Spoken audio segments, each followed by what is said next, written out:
اس تفصیل میں نہیں جاؤں گا، جملہ عرض کروں گا۔ اختلاف حکومت یا خلافت کا نہیں، بلکہ اسلام کے نام پر حاصل کی گئی حکومت میں اسلامی حدود کو توڑنا، شریعت مطہرہ کی حدود کو پامال کرنا، یہ ہے اختلاف کی اصل بنیاد۔ اسلام کی عظمت کو، عزت کو، وجود کو داغدار کیا جا رہا ہے۔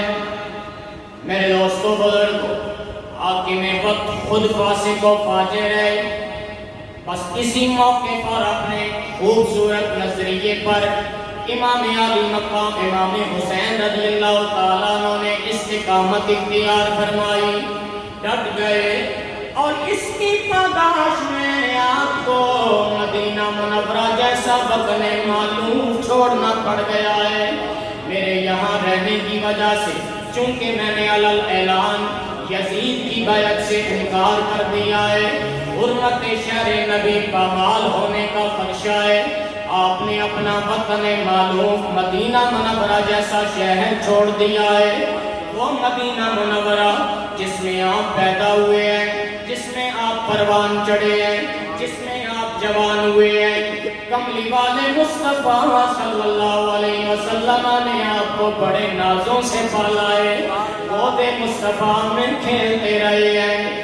کملی والے مصطفیٰ صلی اللہ علیہ وسلم نے جنہیں کھلایا بھی ہے، جنہیں پلایا بھی ہے، جن کے بوسے بھی لیے ہیں، انداز محبت عجب اختیار فرمائے ہیں، بلکہ ایسی محبت کے انداز اختیار فرمائے، نہ صرف خود پیار فرمایا ہے بلکہ اللہ کریم کی بارگاہ میں عرض کیا، یا اللہ تو بھی ان سے پیار کرنا، اور ایک خاص دعا فرمائی ہے، قابل غور ہے۔ میرے آقا اللہ کی بارگاہ میں عرض کرتے ہیں، اللہم انی احبہما، یا اللہ تیری بارگاہ میں یہ عرض کر رہا ہوں، میں ان دونوں شہزادوں سے پیار کرتا ہوں، وَأَحِبَّهُمَا، یہ بھی عرض ہے تیری بارگاہ میں تو بھی ان سے پیار فرما، وَأَحِبَّ مَن يُحِبُّهُمَا، اللہ کریم تیری بارگاہ میں یہ بھی گزارش ہے، قیامت تک آنے والا میرا جو بھی امتی میرے ان دونوں شہزادوں سے پیار کرے تو اسے بھی اپنا محبوب بنا لے۔ گویا خوبصورت دعا کی صورت میں ایک نسخہ بھی عطا فرما دیا کہ اے میرے نام لیوا امتیوں، غلامی کا دم بھرنے والوں، دنیا میں رہ کر میرے ان شہزادوں حسنین کریمین سے اگر پیار کرو گے نا تو اللہ کی بارگاہ میں محبوب بن جاؤ گے۔ یہ دعائے مصطفیٰ ہے جو یقیناً مستجاب ہی مستجاب ہے۔ کبھی کائنات نے محبت کا یہ انداز دیکھا، آپ چومتے بھی ہیں، بوسے بھی لیتے ہیں، کبھی ہونٹوں پر بوسے لے رہے ہیں۔ اولاد والوں، اپنے بچوں سے تو ہر کوئی پیار کیا کرتا ہے، انسانی فطرت کا تقاضا بھی ہے، نیچرلی ہر انسان کو اپنے بچوں سے محبت ہوتی ہے، پیار ہوتا ہے، نتیجتاً بچوں کے بوسے لیے جاتے ہیں، چوما جاتا ہے۔ یہ بات تو سمجھ میں بآسانی آ سکتی ہے، لیکن چشم فلک نے بھی یہ نظارہ کیا ہے، اور صحابہ کرام فرش زمین والوں نے بھی یہ عجب منظر دیکھا ہے۔ تاجدار ختم نبوت اپنے ان دونوں شہزادوں کو جہاں چومتے نظر آتے ہیں وہاں سونگتے بھی نظر آ رہے ہیں۔ اے میرے آقا مولا صلی اللہ علیہ وسلم، چومنا تو سمجھ میں آتا ہے، یہ عام روٹین ہے، عام انداز محبت ہے، لیکن سونگنے کا سبب کیا ہے؟ ختم نبوت کے تاجدار کی زبان اقدس یوں گویا ہوتی ہے، فرمایا ہما ریحانتا یا من الدنیا، فرمایا دنیا والوں یہ حسن حسنین کریمین میرے دونوں شہزادے دنیا میں میرے دو پھول ہیں. ایک روایت میں فرمایا یہ جنت سے میرے لیے دو پھول ہیں, جنتی دو پھول ہیں. گویا یہ بتانا چاہا تمہاری طبیعت میں اگر بے چینی پیدا ہو جائے, تم اگر مضطرب ہو جاؤ, تمہاری طبیعت میں اگر انقباض گھٹن کی کیفیت پیدا ہو جائے, تم کیا کیا کرتے ہو؟ عموماً باغ میں جاتے ہو, پھول خریدتے ہو, پھولوں کو سونگا کرتے ہو. گلاب کا پھول ہے, موتیے کا پھول ہے, تم سونگتے ہو, تمہیں سکون ملتا ہے, تمہیں راحت مل جاتی ہے, تمہاری بے چین طبیعت کو چین مل جاتا ہے. فرمایا اسی طرح اگر میری طبیعت میں بھی اضطراب پیدا ہو جائے, میں محمد اپنے ان دو پھولوں کو سونگتا ہوں, مجھے بھی قرار مل جاتا. یہ انداز محبت امام علی مقام رضی اللہ تعالیٰ عنہ آپ کی زندگی کے ساتھ یہ حسین و جمیل نہ ختم ہونے والی یادیں وابستہ ہے. کبھی کائنات میں یہ منظر دیکھا, تاجدار ختم نبوت خطبہ ارشاد فرما رہے ہیں. کتنی بار ہم نے سنا, علماء ہر سال بیان کرتے ہیں, حسنین کریمین عالم بچپن میں گھر میں موجود ہیں. خیال آیا نانا جان کی یاد ستائی, دیدار کیا جائے, حاضری کا اعزاز حاصل کیا جائے.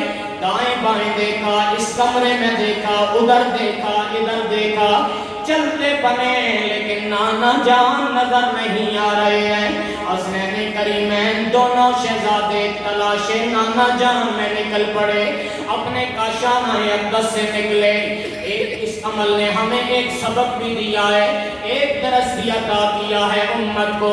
اس پر نظر رہنی چاہیے, اسے بھی دل میں جگہ دینی چاہیے. حسنین کریمین اپنے نانا جان کی تلاش میں جب کاشانہ اقدس سے نکلے, دائیں بائیں ادھر ادھر نہ بھٹکے بلکہ سیدھا مسجد نبوی میں آ گئے. اس عمل نے کیا سبق دیا؟ اگر امت مصطفیٰ تم بھی ہمارے نانا جان کی زیارت ملاقات کا اعزاز حاصل کرنا چاہ رہے ہو نا, تو تمہیں بھی دائیں بائیں نہیں, مسجد میں حاضری کو یقینی بنانا پڑے گا. کتنا خوبصورت پیغام ہے. تمہیں بھی مسجد میں حاضر ہونا پڑے, 5 وقت پابندی کے ساتھ حاضری دیجئے, زندگی بھر اس تمنا کے ساتھ تشریف لائیے اللہ کے گھر میں سجدہ ریز ہونے کے لیے کہ ہمیں بھی حسنین کے نانا جان کی زیارت نصیب ہو. زندگی میں اگر زیارت نہ بھی ہوئی, میرا ایمان و وجدان ہے کہ انشاءاللہ عالم نزا میں مرنے سے پہلے تو دیدار مصطفیٰ ہو ہی جائے گا. لیکن اس تمنا کے ساتھ ہو, خلوص کی دولت سے مالا مال ہو گیا.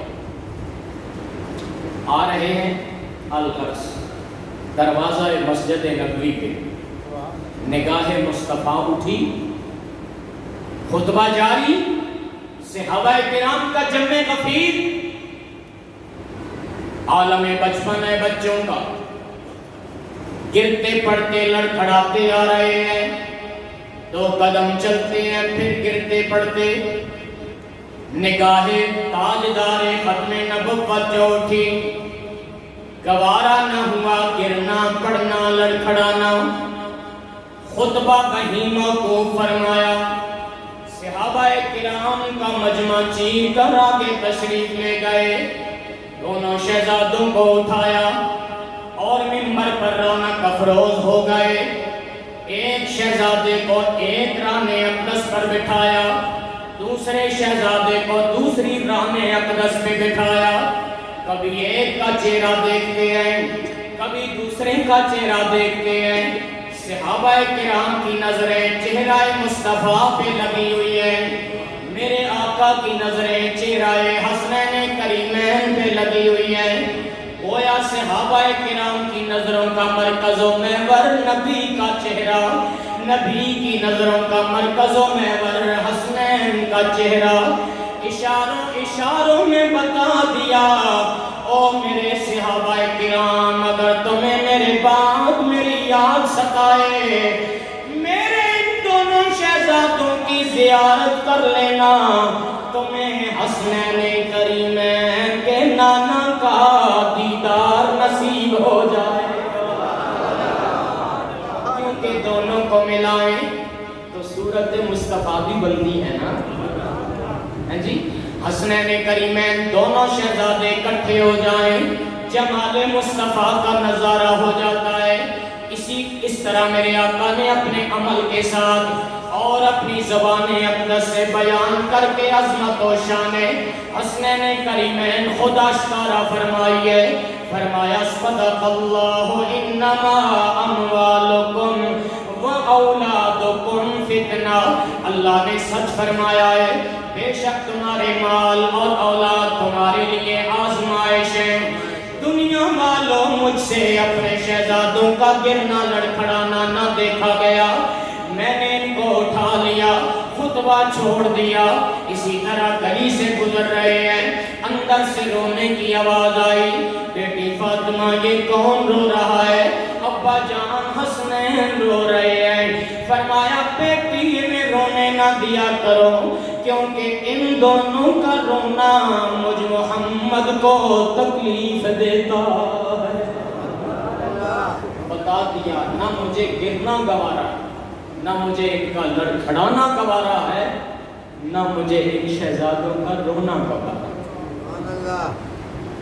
پھر اس طرح میرے آقا نے انہیں محبت و پیار سے پرورش فرما کر تیار فرمایا، صبر کی گھٹیاں پلائیں، صبر کی دعائیں فرمائیں، تیار فرمائی۔ یہ ساری یادیں وابستہ ہیں میرے امام کی پاکیزہ حیات کے ساتھ، وہ سب کچھ چھوڑ کر رخصت ہو رہے ہیں۔ آج میرے جیسا عام امتی حقیق سا غلام مصطفیٰ مدینہ منورہ جائے، واپسی کا وقت آئے تو دل خون کے آنسو بہے۔ مولا یہ کیسا عجب وقت ہے کہ تیرے نبی کا شہر مجھ سے چھوٹ رہا، میں جدا ہو رہا ہوں۔ حسین تو مدینہ منورہ میں ولادت باسعادت ہوئی، بلے بڑے پروان چڑھے، جوان ہوئے، ہمیشہ کے لیے چھوڑ دیا۔ کس لیے؟ اسلام کی قدروں کے تحفظ کے لیے، اسلام کی عزت کی خاطر، اسلام کو بچانے کی خاطر۔ مدینہ منورہ میں رہنا کتنی بڑی سعادت، مدینہ منورہ میں دفن ہونا کتنی بڑی خوش قسمتی اور خوش نصیبی والا مقام ہے۔ لیکن امام عالی مقام ہمیشہ کے لیے مدینہ منورہ کی فضاؤں کو چھوڑ کر جا رہے ہیں۔ میرے امام کیوں چھوڑ کے جا رہے ہیں؟ بتا دیا، جب نبی کا دین خطرے میں پڑ جائے، جب اسلام خطرے میں پڑ جائے، جب نبی کے دین پر حملہ ہو جائے، جب جبر و استبداد کا قبضہ ہو جائے شرافت و دیانت پر، جب اسلام پر حملہ آور ہونے کی ناپاک جسارتیں شروع ہو جائے، فرمایا حق و صداقت پر جب ظلم و ستم کے پہرے قائم ہو جائیں، فرمایا دنیا والوں سن لو، اس وقت مدینہ منورہ چھوڑ دینا بھی عبادت بن جاتا۔ چھوڑ دیا مدینہ منورہ، مکہ مکرمہ جلوہ فرما۔ یہاں کوفیوں کے خطوط آنے شروع ہو گئے، تفصیلات میں نہیں جاؤں۔ آپ گئے، مکہ مکرمہ جیسا شہر بھی چھوڑ دیا۔ امام مسلم بن عقیل کو پہلے اپنا نمائندہ بنا کے بھیجا تھا، انہوں نے خط لکھ دیا کہ حالات سازگار ہیں، پھل پکے ہوئے ہیں، تشریف لے آئیے۔ ہزاروں کوفی یزیدی چٹانوں کے ساتھ ہماری حمایت میں ٹکرانے کے لیے تیار۔ یہ خط ملا تو آپ روانہ ہو گئے۔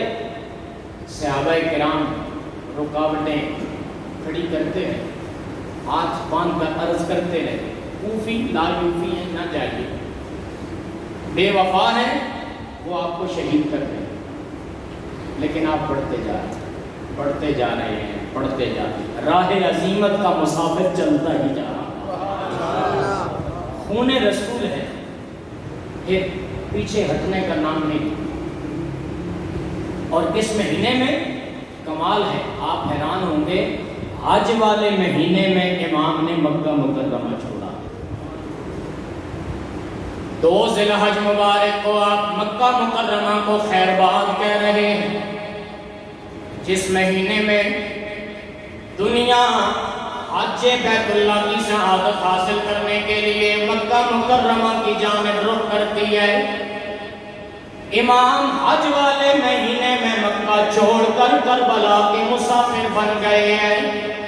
حضور والا کیا وجہ ہے؟ بیت اللہ شریف ہے، حج کا وقت قریب آ گیا ہے، حج والا مہینہ داخل ہو چکا ہے، پھر مدینہ منورہ کی بہاریں، مسجد نبوی میں ایک نماز کا ثواب 50,000 نمازوں کے برابر۔ یہ فضیلت ہیں، یہ عظمت ہیں، یہ شان ہیں، یہ رفت ہیں، یہ مقامات چھوڑ کر مکہ مکرمہ میں آئے، اور بیت اللہ شریف والی ایک نماز کا ثواب 1,00,000 نماز کے برابر، یہ بھی ثواب، اجر و ثواب، یہ بھی فضیلتیں چھوڑ کر حج والے مہینے میں آپ رخصت ہو رہے ہیں۔ کربلا کے صحراؤں کو آ کر اپنے سجدوں سے آباد فرمایا ہے، اپنے جبین نیاز کربلا کے صحراؤں میں اللہ کی بارگاہ میں جھکائی ہے، یاد الہی کا چراغ کربلا کے صحراؤں میں جلایا ہے۔ حضور وہ مکہ والی، مدینہ والی، فضیلت والی نمازیں چھوڑ کر کربلا کے صحراؤں میں ڈیرا جمانے کا سبب کیا ہے؟ میرے سید حسین کا عمل جواب دے رہا ہے۔ ہاں ہاں اچھی طرح جانتا ہوں، مسجد نبوی میں نماز کا اپنا مقام ہے، بیت اللہ شریف میں نماز پڑھنے کا اپنا مقام ہے، لیکن میرے نانا جان کے امتیوں سن لو، ایک ظالم و جابر بادشاہ کے سامنے کلمہ حق بلند کر کے سجدہ کرنے کی عظمت جدا ہوا کرتی،